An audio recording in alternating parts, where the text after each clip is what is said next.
हादसे कुछ हादसे ऐसे होते हैं जो ज़िंदगी भर के लिए आपके दिमाग में इस तरह छाप छोड़ जाते हैं कि आप चाह कर भी उन्हें भुला नहीं पाते। उन हादसों का खौफ या डर हमेशा आपके दिल में ताज़ा रहता है। मेरा नाम राकेश है और मैं पुलिस विभाग में एसआई की पोस्ट पर काम करता हूँ। उस दिन मैं छुट्टी पर था। मेरी आदत है कि जिस दिन मैं छुट्टी पर होता हूँ उस दिन मैं देर तक सोता रहता हूँ। उस दिन मेरे फ़ोन की कई बार रिंग होने की वजह से मेरी आंखें खुली। देखा तो मेरे करीबी दोस्त विलास की 3 मिस कॉल्स आ चुकी थी। मैंने आंखें मसलकर बिस्तर से उठकर उसके पास कॉल लगाई। उसने कॉल उठाई और इतने महीनों में घर बदलने के बाद पहली बार विलास ने मुझे अपने घर बुलाने का निमंत्रण दिया। वैसे इसमें मुझे उससे कोई नाराज़गी नहीं थी, क्योंकि हम दोनों अपने काम में इतने व्यस्त रहते थे कि मिलने का और साथ बैठने का समय ही नहीं मिलता था। लेकिन उस दिन विलास ने मुझे बुलाया भी था और मेरी छुट्टी भी थी। इसी वजह से शाम को मैं निकल पड़ा विलास के भेजे गए पते पर। 1 घंटे की ड्राइव के बाद शहर से दूर उस पते पर पहुंचा, जहां उस सुनसान इलाके में 2 बड़ी और एक जैसी पुरानी इमारत वाली हवेलियां थीं। मैंने विलास को फ़ोन लगाकर पूछा कि वो कौन सी हवेली में रहता है, तो उसने मुझसे कहा कि वो मुझे लेने बाहर ही आ रहा है, और इतना बोलकर उसने फ़ोन काट दिया। कुछ पलों के बाद मेरे दाएं वाली हवेली का अंदर का गेट खुला और मुझे सामने से एक रोशनी में विलास मेरी तरफ हाथ हिलाता हुआ नज़र आया। मैं उस तक चलकर गया, उससे गले मिला और शुरू में ही मैंने उसको अपने मन की बात बोल दी। तुझे यही हवेली मिली, शहर से इतना दूर, इस सुनसान इलाके में? अरे छोड़ना, बाद में करते हैं इस बारे में बात, अभी तू अंदर चल, बोतलों को बड़ी बेसब्री से इंतज़ार है तेरा। मैं विलास के साथ उसकी हवेली में घुसा। हवेली में एक अजीब सा सूनापन था। दीवारों पर एक अनोखी सी मायूसी छाई हुई थी। हर खिड़की, हर दरवाज़ा बंद था और विलास की बीवी भी कहीं नज़र नहीं आ रही थी। पूछने पर विलास ने बताया कि वो आज ही अपने मायके गई है 1-2 दिन के लिए। इस हवेली में आने के बाद मेरे मन में कई सवाल उमड़ चुके थे, लेकिन मैं जानता था कि पीने के बाद विलास यकीनन मेरे हर सवाल का जवाब देगा। लेकिन हम जैसे ही पीने बैठे, उसके पास से एक कॉल आया।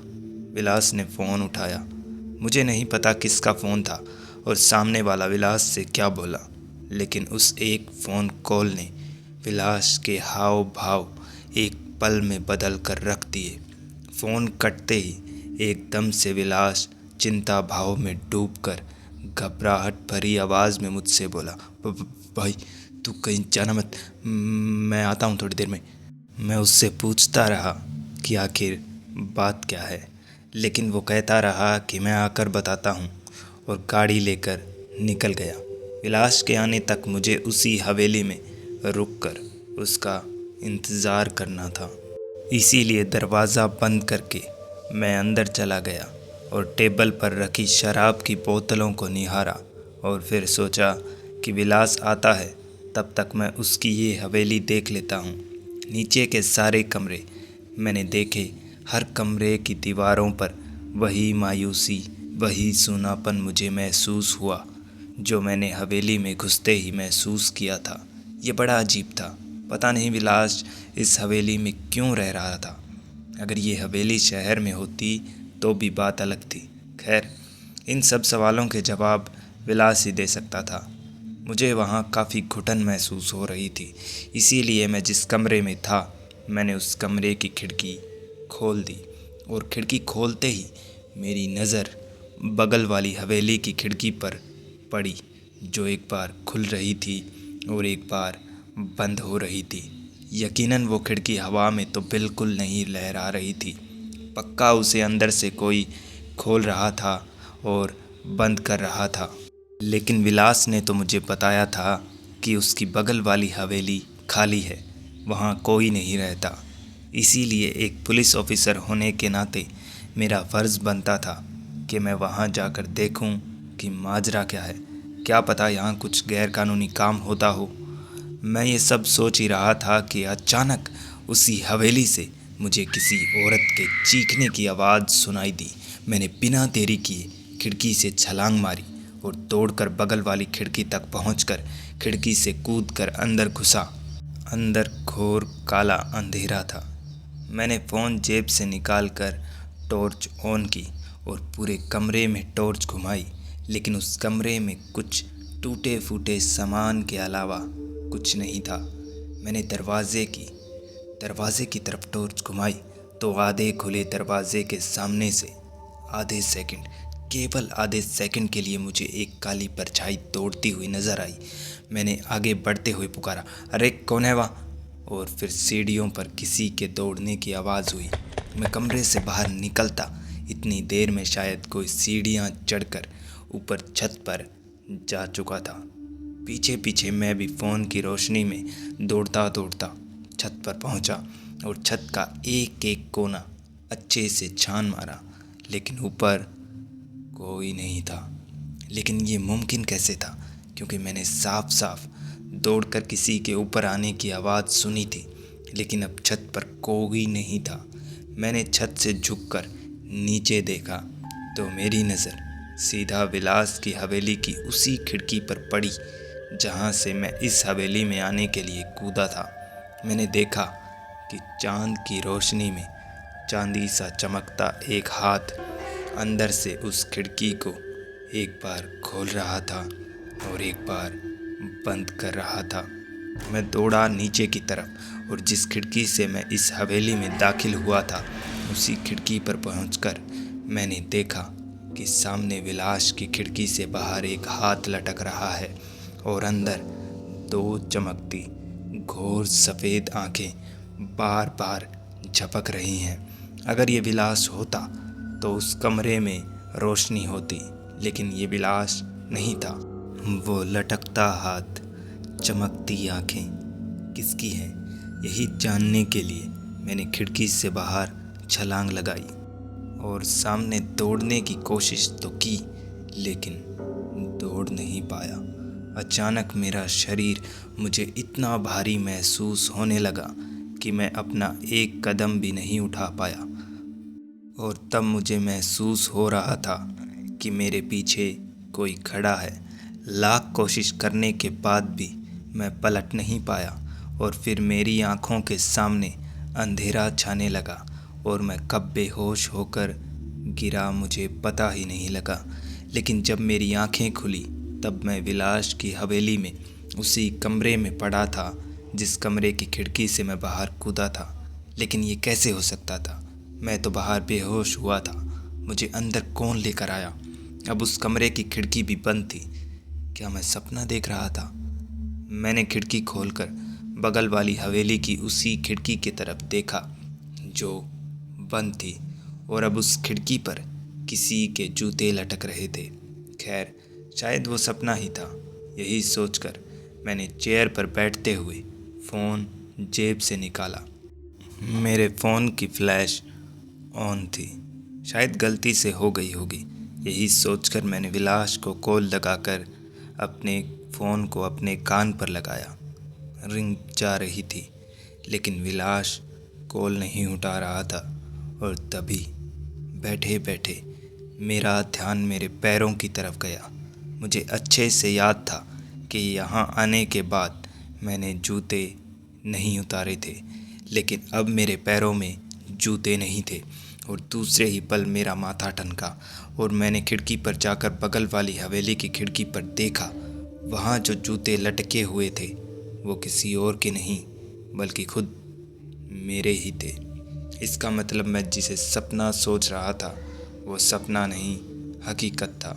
मेरी नज़र सामने वाली खिड़की पर बंधी हुई थी और उस खिड़की की दाईं ओर से कोई एक बूढ़ी चाल में चलता हुआ उस खिड़की तक पहुंचा और फिर उसने मेरे जूते उतारे और फिर से उसी दिशा में बढ़ चला जहां से आया था। मैं अपनी खिड़की से कूदा और वो जो कोई भी था उसके पीछे पीछे चल दिया। उसकी चाल बहुत धीमी थी, बावजूद इसके मैं उससे कुछ दूरी पर ही रहना चाहता था।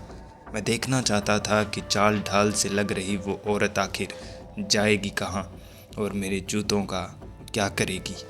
मैं उसके पीछे पीछे दबे कदमों से चलता रहा और वो अजीब सी औरत हवेली के मेन गेट पर आकर रुकी और बिना पलटे ही उसने मुझसे एक अजीब सी आवाज़ में कहा, तुम अपनी मौत का पीछा कर रहे हो।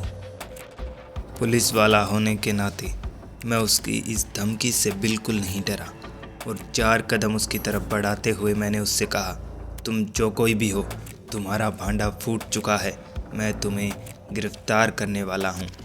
मेरी ये बात ख़त्म होते ही उस औरत ने गर्दन घुमाई और उसका वो भयानक चेहरा देख मेरी रगों में बहते खून की जगह सांप और छिपकलियाँ रेंगने लगी थी। उसकी वो एक हाथ जितनी लंबी जीभ उसके मुंह से बाहर लटक रही थी। उसकी काली आंखों में कीड़े रेंग रहे थे। मुझ में अब और हिम्मत नहीं थी कि मैं उसका चेहरा देखूं। मैं उल्टे पैर दौड़ा विलास की हवेली की तरफ। उस वक्त जाने मेरे पैरों में क्या क्या चुभा, लेकिन मैं सीधा खिड़की कूदकर हवेली के अंदर जाकर रुका और कमरे के अंदर से पलटकर देखा तो पीछे कोई नहीं था। मैंने तुरंत गाड़ी की चाबी उठाई और तुरंत हवेली से अपनी गाड़ी लेकर निकल गया। हवेली से केवल 2 किलोमीटर दूरी पर मुझे विलास की गाड़ी एक पेड़ से टकराई मिली। इसका मतलब हवेली से निकलते ही विलास का एक्सीडेंट हो गया था। पेट्रोलिंग टीम से पता करके मैं उस हॉस्पिटल पहुंचा जहां विलास को ले जाया गया था, लेकिन मेरे पहुंचने तक मेरा दोस्त विलास दम तोड़ चुका था।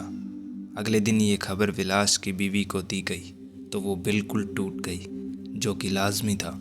विलास की बीवी ने बताया कि विलास को उस हवेली ने मारा है। उनका कहना है कि सस्ता दाम देखकर विलास ने हवेली खरीद तो ली, लेकिन हवेली में आए रोज़ उनके साथ अजीब अजीब हादसे होते। उन्हें ज़्यादा दिन नहीं लगे ये समझने में कि वो हवेली भूतहा है। विलास भी इसी इंतज़ार में था कि जल्द से जल्द हवेली का कोई ख़रीदार मिले और वो हवेली बेच कर निकले। उस दिन हवेली में विलास को अकेले न रहना पड़े, बस इसीलिए विलास ने मुझे बुलाया था। विलास एक फ़ोन कॉल की वजह से हवेली से निकला था। छानबीन करने पर पता लगा कि वो कॉल खुद विलास के अपने नंबर से थी। अगर विलास मुझे सारी बात बता देता तो मैं मेरे दोस्त को कभी नहीं मरने देता। सुमित ने आज खाना नहीं खाया क्योंकि उसकी बीमार माँ ने भी 3 दिन से कुछ नहीं खाया है। 3 दिन से सुमित की माँ बिस्तर से उठी तक नहीं है। सुमित अपनी माँ से खाना खाने की पूछता भी है तो वो उसे कोई जवाब नहीं देती। आज सुमित भी बिना खाना खाए सोया और सुबह घर की कई बार डोरबेल बजने से उसकी आंखें खुली। सुमित ने उठकर दरवाज़ा खोला तो दरवाजे पर उसके पड़ोस के ही कई सारे लोग खड़े थे।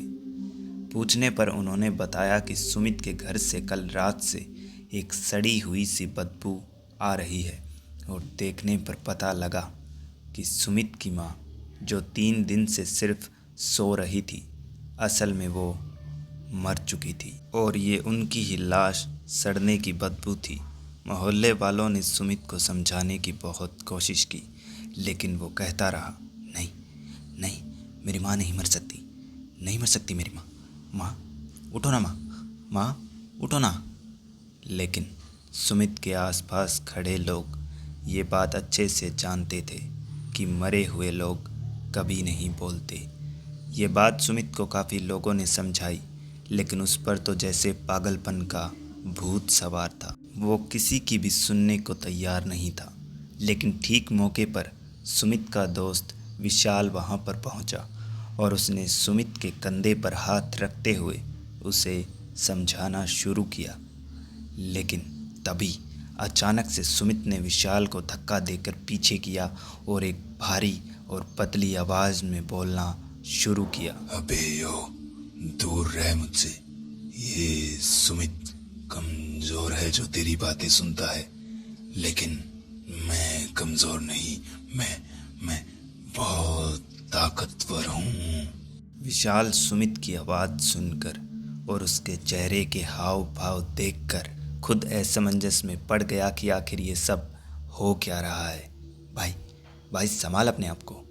विशाल का इतना कहना भर ही था कि सुमित ने एक नज़र विशाल को गौर से देखकर मुस्कुराना शुरू किया। मुस्कुराते मुस्कुराते अचानक से सुमित बुरी तरह कांपने लगा।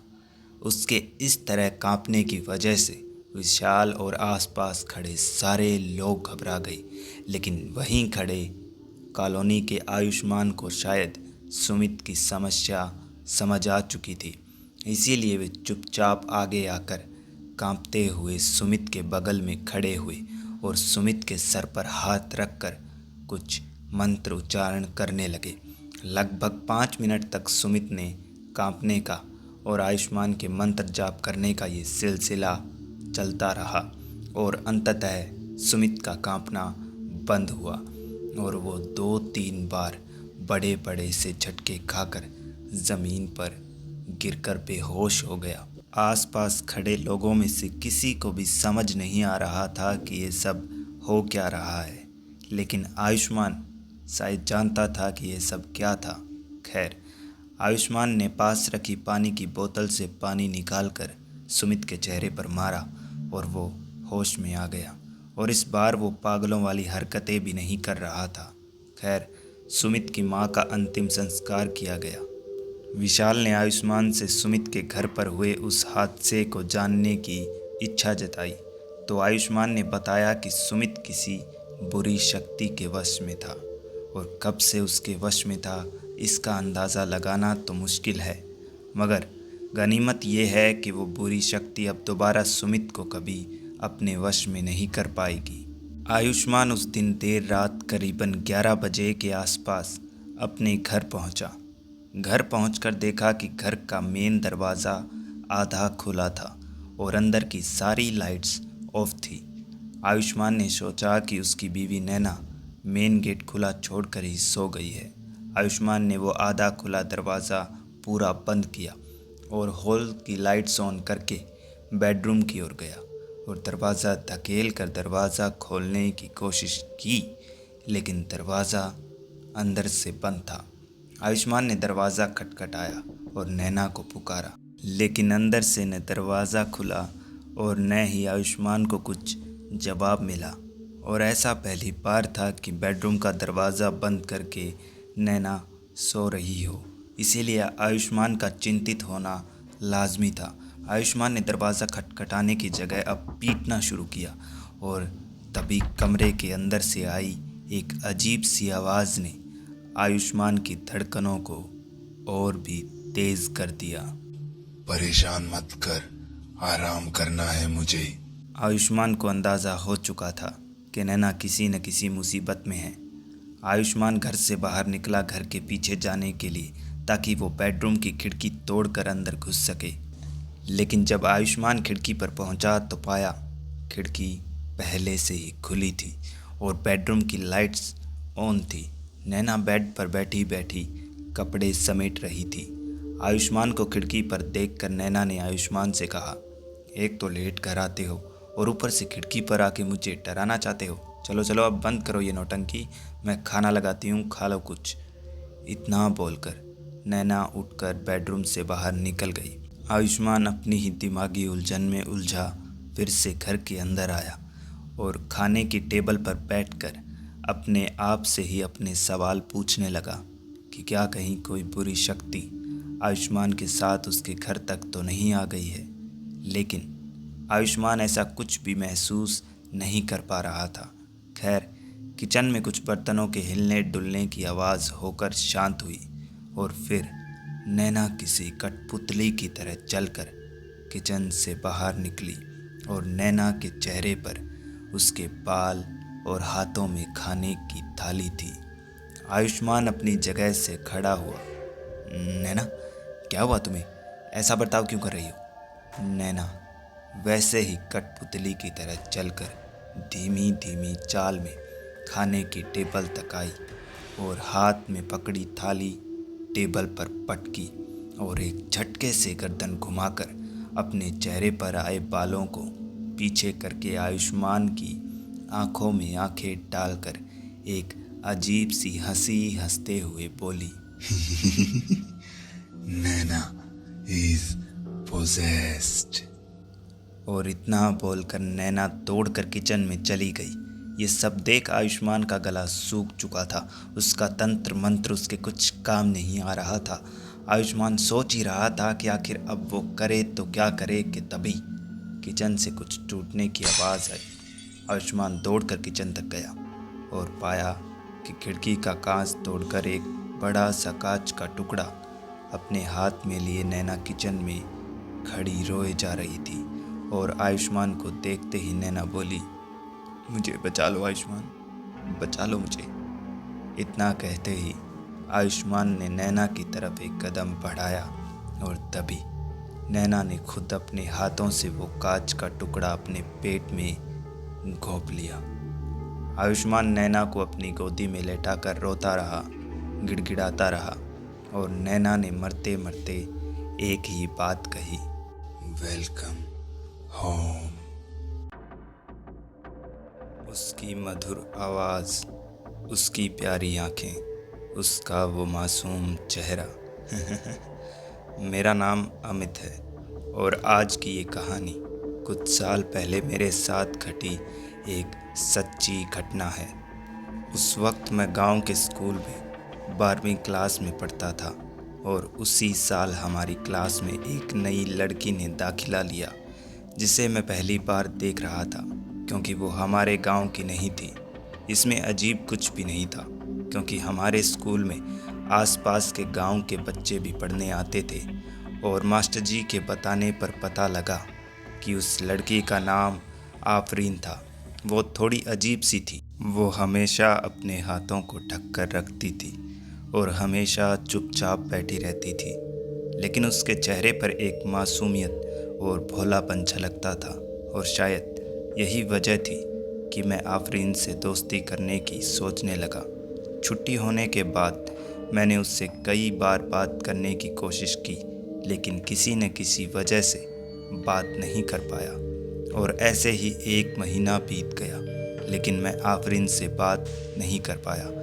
एक दिन मैंने अपने मन में ठानी कि मैं स्कूल की छुट्टी के बाद आफरीन का पीछा करूंगा और मौका मिलते ही उसे अपने दिल की बात बोल दूंगा। और मैंने उस दिन ठीक वैसा ही किया। अपने दोस्तों से बच बचा के मैं आफरीन के पीछे चल पड़ा, लेकिन काफ़ी दूर तक उसके पीछे चलने के बाद भी रास्ते में आते जाते लोगों की वजह से मैं आफरीन से बात नहीं कर पाया। और ऐसे ही आफरीन चलते चलते पास वाले जंगल के पास पहुंच चुकी थी। मैंने मन ही मन सोचा कि आफरीन यहाँ क्यों आई है, यहाँ से तो उसे कोई बस नहीं मिलने वाली थी। और फिर मेरी आंखों के सामने आफरीन जंगल की ओर बढ़ती गई और मुझे ये बड़ा अजीब लग रहा था क्योंकि जंगली जानवरों के डर से उस जंगल में कोई नहीं जाता था जिस जंगल में आफरीन टहलते हुए जा रही थी। मैंने उसे आवाज़ लगाकर रोका। तब तक वो 30-35 मीटर जंगल के अंदर जा चुकी थी। मैं दौड़कर आफरीन के पास गया और उस दिन पहली बार मैंने आफरीन से बात की। मैंने उससे कहा कि वो यहाँ से न जाए, यहाँ जंगली जानवरों का खतरा है। तो मेरी इस बात पर आफरीन मेरी तरफ देख ज़रा सी मुस्कुराई और उसने मुझसे कहा कि उसका घर इसी जंगल में है। जो सुनकर मेरे चेहरे पर शिकन उमड़ी और मेरा चेहरा देख आफरीन ने मुझसे कहा, घबराओ मत, ये जंगल शांत, गहरा और सिर्फ काला है। यहाँ किसी को कोई खतरा नहीं है। आओ, मैं तुम्हें मेरा घर भी दिखाती हूँ और इस जंगल की खूबसूरती भी दिखाती हूँ। जंगल में जाने से मेरा डरना तो लाजमी था, मगर फिर भी आफरीन की उस मधुर आवाज़ को मैं मना नहीं कर पाया और आफरीन के साथ साथ जंगल के भीतर की तरफ चल दिया। वो क्लास में गुमसुम सी रहने वाली लड़की उस दिन इतना बोल रही थी कि उसकी बातों में खोकर मैं कितनी देर तक चला मुझे पता ही नहीं लगा।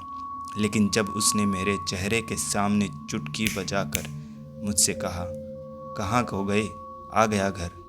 नज़रें उठाकर देखा तो सामने लकड़ी का एक मकान था और चारों तरफ अंधेरा और घना जंगल था। मेरे चेहरे के हाव भाव देखकर मेरे कुछ बोलने से पहले ही आफरीन ने मुझसे कहा कि घबराओ मत, रात नहीं हुई है, यहाँ जंगल घना है और इसी वजह से जल्दी अंधेरा हो जाता है। मैंने उससे पूछा कि हम कितनी दूर आए हैं, तो उसका जवाब सुनकर मेरे होश उड़ गए, क्योंकि उसने कहा कि हम 6 किलोमीटर पैदल चलकर यहाँ पहुँचे हैं। मैंने तुरंत आफरीन से पूछा कि मैं वापस कैसे जाऊँगा। तभी उसने मेरे कंधे पर हाथ रखा और उसकी हैंड स्लीव्स थोड़ा ऊपर खिसकी। तब मैंने देखा कि उसका हाथ जला हुआ था। मेरी नज़र उसके हाथ पर पड़ते ही उसने झट से अपना हाथ मेरे कंधे से हटा लिया और एक हड़बड़ी से उसने मुझसे कहा, मेरा भाई आने वाला है, वो तुम्हें जंगल के बाहर छोड़ आएगा, तब तक अंदर आराम कर लो। उसका भाई मुझे वापस गांव छोड़ आएगा। उसकी ये बात सुनकर ज़रा सी मेरी सांस में सांस आई। खैर, मैं आफरीन के साथ उसके घर में गया। बिल्कुल सामने दीवार की तरफ चेहरा करके कोई औरत बैठी थी। उसके सामने धुआं उठ रहा था। मैंने उसे आफरीन की माँ समझकर उससे नमस्ते की, लेकिन उसने मेरी नमस्ते का कोई जवाब नहीं दिया। आफरीन ने मुझसे कहा कि बुरा मत मानना, लेकिन वो मेरी बात का कोई जवाब नहीं देगी। ऐसा बोलते हुए वो मेरे लिए एक कुर्सी लेकर आई। कुर्सी पर बैठते हुए मैंने उससे पूछा कि वो जवाब क्यों नहीं दे सकती, तो आफरीन ने पास रखे पलंग पर बैठते हुए एक गहरी सांस ली और बोलना शुरू किया। दरअसल ये मेरी अम्मी है। इनकी दिमागी हालत कुछ ठीक नहीं रहती।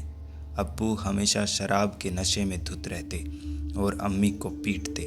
अम्मी आए रोज़ अब्बू का जुल्म सहती, पर न जाने कैसे एक दिन अम्मी ने तंग आकर अब्बू को खाने में जहर खिलाकर मार डाला। आफरीन की ये बात सुनकर मैं डर गया और कुर्सी से खड़े होते हुए मैंने उससे कहा कि मैं चलता हूँ। इतना बोलकर मैं दरवाजे तक आया ही था कि पीछे से आफरीन की एक सहमी सी आवाज़ मेरे कानों में पड़ी, तुम जाओगे कैसे? तुम्हें न तो रास्ता मालूम है और इस जंगल में जंगली जानवरों का भी बहुत खतरा है। आफरीन की इस बात पर मुझे गुस्सा आया और मैंने पलटकर उससे कहा, खतरा है तो तुम रोज़ आना जाना कैसे करती हो? आफरीन एक बार फिर हल्का सा मुस्कुराई और पलंग से खड़ी हुई और तभी घर का दरवाज़ा खुला और एक लड़का अंदर आया। मुझे लगा कि यही आफरीन का भाई है और वो कुछ सवाल करता उससे पहले ही आफरीन ने उससे मेरे बारे में बताया और ये भी कहा कि मैं वहाँ से जा रहा था।